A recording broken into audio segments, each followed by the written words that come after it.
The boss, बंदूक घालीन वगैरे टाईपची भाषा बोलणारे राऊत.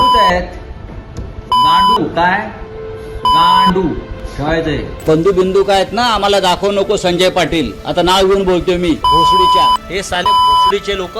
संजय शिरसाटांनी सांगितलं की फार खोलात घुसलं तर कोण कुणाच्या विरोधात काम करत होतं हे समजेल.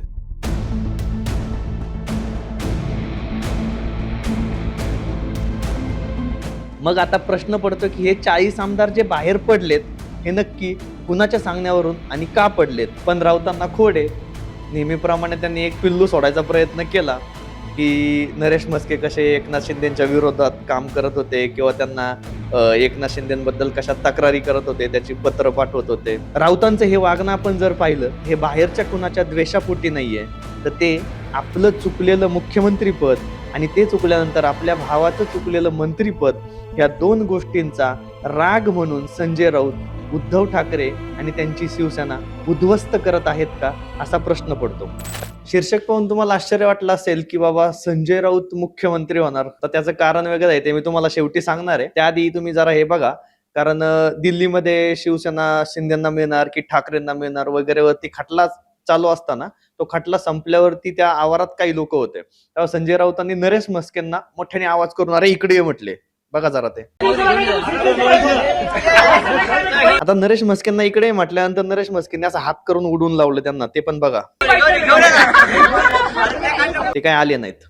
पण याच्यावरती राऊत आपलं नेहमीप्रमाणे दुसऱ्या दिवशी सकाळी पत्रकार परिषदेत बसले आणि पत्रकारांनी त्यांना विचारलं की काल नरेश म्हस्केंचं तुमचं बोलणं झालं, तुम्ही त्यांना आवाज दिला वगैरे विचारलं त्यांनी. ते विचारल्यानंतर राऊत बघा काय सांगतायत. नरेश म्हस्केचा तुमचा काल एक व्हिडिओ समोर आला, म्हस्केंना तुम्ही बोलत होते या आमच्याकडे. मला ते कालची एक घटना घडली. कधी काळी ते आमच्यावर काम करत होते हे तुम्हाला माहीत असेल, आणि एकनाथ शिंदेच्या सर्वाधिक तक्रारी करणाऱ्यांपैकी ते एक होते. आता की आधी म्हणजे एकनाथ शिंदे यांच्या सर्वाधिक तक्रारी जर कोणी केल्या असेल त्या काळामध्ये ठाण्यातून, तर त्याचं नेतृत्व हे आमचे म्हस्केच करत होते. हे यांच्या हातामध्ये इतकी सत्ता सोपवू नका, कसा महापालिकेत भ्रष्टाचार चाललाय, कसं आम्हाला काम करू दिलं जात नाही वगैरे वगैरे वगैरे. एकनाथ शिंदे आपले मिस्टर म्हस्केच नेतृत्व सगळ्यांना माहिती आहे, रेकॉर्ड होते, पत्र आहेत त्यांची. आता राऊतांनी सांगितलं की ते आमच्या सोबत काम करत होते वगैरे वगैरे, इथपर्यंत त्यांनी थांबायला हरकत नव्हती. आमचे वैयक्तिक संबंध चांगले आहेत आणि म्हणून मी त्यांना आवाज दिलता. पण राऊतांना खोड आहे. नेहमीप्रमाणे त्यांनी एक पिल्लू सोडायचा प्रयत्न केला की नरेश म्हस्के कसे एकनाथ शिंदेच्या विरोधात काम करत होते किंवा त्यांना एकनाथ शिंदेबद्दल कशा तक्रारी करत होते त्याची पत्र पाठवत होते. एकनाथ शिंदेच्या सर्वाधिक तक्रारी करणाऱ्यांपैकी ते एक होते. आता की आधी म्हणजे एकनाथ शिंदे यांच्या सर्वाधिक तक्रारी जर कोणी केल्या असेल त्या काळामध्ये ठाण्यातून, तर त्याचं नेतृत्व हे आमचे म्हस्केच करत होते. हे म्हटल्यानंतर नरेश म्हस्केंनी याच्यावरती उत्तर दिलं. त्यांनी राऊतांना थेट आव्हान केलं की तुम्ही माझी पत्र दाखवा. आणि एवढं होऊन नाही, पत्रांच्या वरती ते थांबले नाहीत. त्यांनी थेट भुंकणारा कुत्रा वगैरे सारखे शब्द वापरले. संजय राऊत मी तुम्हाला सांगतोय भुंकण्याचं काम करतोय. एखादा कुत्रा का भुंकतो याचं उत्तर त्याच्या काही जी जात बांधव आहेत कुत्रा परिवारातील त्यांनी ते द्यावं. आता तुम्हाला माहितीये साध्या टीका केल्या तर चौतावून उठणारे राऊत, म्हणजे आता त्यांची भाषा तुम्हाला माहिती, याच्यावर बीप लावतो पण मी आता खरं म्हणणार आहे.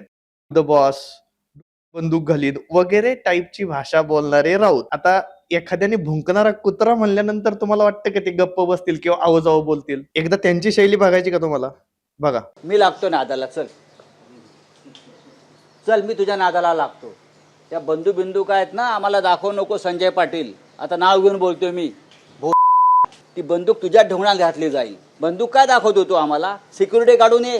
ही राऊतांची प्रत्युत्तर देण्याची स्टाईल. आता हे राऊत आवाजाव बोलतायत नरेश म्हस्केंना, त्याचं कारण काय हे तुम्हाला शेवटी समजेल पुढे. पण राऊत नक्की काय करत होते याच्याबद्दल संजय शिरसाट पण काहीतरी बोलले, तेही ऐका. जाऊ द्या, मागच्या गोष्टीचा ते काढून उपयोग काय? मागच्या गोष्टी पुन्हा पुन्हा उकरून काढणे.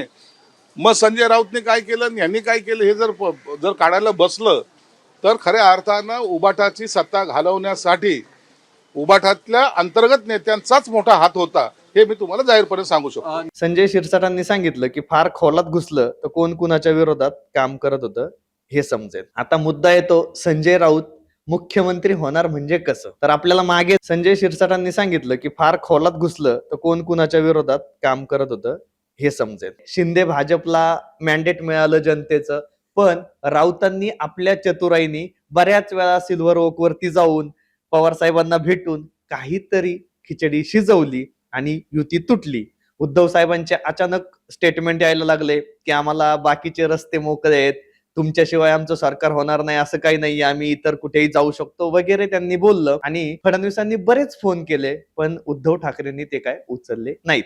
आता हे काही लपून राहिलेलं नाही लोकांना की उद्धव ठाकरेंचं काय झालं, फडणवीस काय म्हटले होते, हा मुद्दा वेगळा. पण राऊत याच्यात फार इंटरेस्टेड होते. तर का? त्याच्या मागचं कारण, ठाकरेंचा वारसा जर तुम्ही पाहिला तर माननीय बाळासाहेब किंवा एकूणच ठाकरे घरातला कुठलाही व्यक्ती निवडणुकीच्या राजकारणात कधीही इंटरेस्टेड नव्हता. तर राऊत या परसेप्शन वरती चालले होते. त्यांनी एक गृहीत धरलं होतं की जर शिवसेनेचं किंवा म्हणजे महाविकास आघाडी स्थापन झाल्यानंतर जर मुख्यमंत्री पद मिळालं तर ते शिवसेनेला आणि शिवसेनेतला जो व्यक्ती ज्येष्ठ आहे तो म्हणजे मी स्वतः, मला मुख्यमंत्री होता येऊ शकतं. आता मुख्यमंत्री होता येऊ शकतं तर याच्यासाठी काय केलं पाहिजे, सरकार वगैरे बनवलं पाहिजे आणि वेगळी आघाडी बिघाडी केली पाहिजे. हे त्यांनी केलं. बिघाडी नाही मला म्हणायचं, म्हणजे आघाडी वगैरे आपण जसं बोलतो तसं ते बिघाडी आहे, ती केली पाहिजे.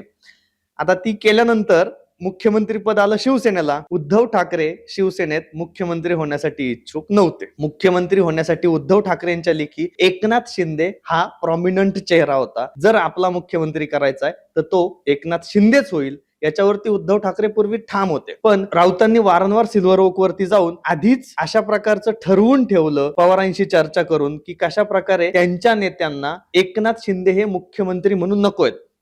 खरं तर एकनाथ शिंदेंना मुख्यमंत्री करायला तशी अडचण यायला नव्हती पाहिजे, कारण महाविकास आघाडीतून मुख्यमंत्री पद हे शिवसेनेला मिळालं होतं.